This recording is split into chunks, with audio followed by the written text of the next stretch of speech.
Today our project is sealing between our foundation and our framing. This joint often gets overlooked and it's an easy way for air to infiltrate your building.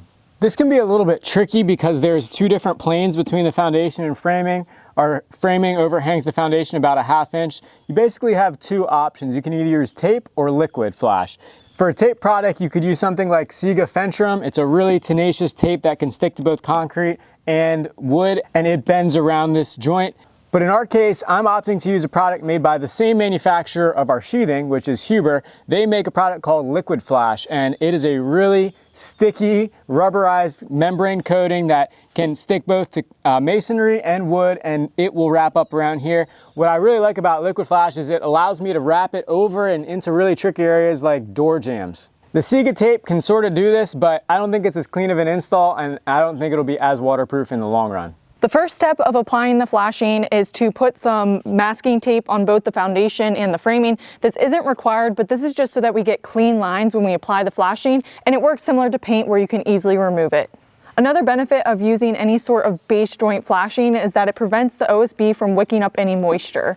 So this is a finished area that we have here that we did a couple weeks ago, and we're going to be doing this around the rest of the foundation. This stuff applies just like caulk. It's pretty thick, but then you go ahead and use a plastic spreader tool. I just use this random thing to get yourself a layer that you can't see through. The spec is 12 mil thickness to work as intended, but as long as you get a layer that's opaque, you're good to go. We started by cleaning the surface with a brush before applying the liquid flash. Then we spread it around. We eventually upgraded to a soft caulk spatula to help with that radius under the sheathing, and that made a big difference.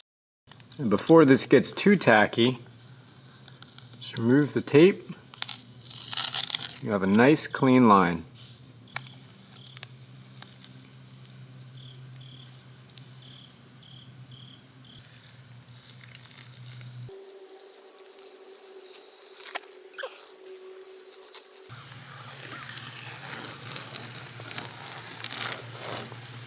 Once we got the hang of it, the process was really easy. Just mask, dispense, spread, and repeat. You can see the bottom of the sheathing definitely benefits from this between the nail holes and imperfections in the coating. And we also filled in overdriven nail holes. Tonight I'm tackling this backside, which receives all the splash from our back overhang here.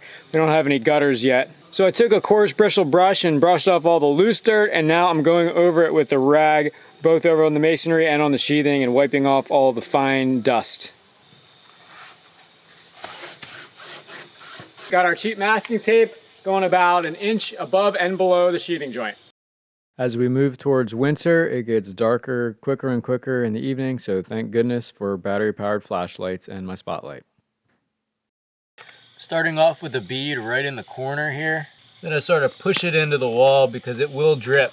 It's kind of a strange viscosity. It's not super liquidy, but it's also not as stiff as, like, say, caulk. These caulking spatulas help a lot. Lets you get a nice tool joint up in the corner there, but it's still easy to spread.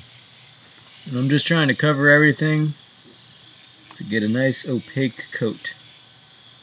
No see-through or holes anywhere if I can help it. Hardest part is actually right on the very corner edge of the sheathing. That's where it wants to get thin.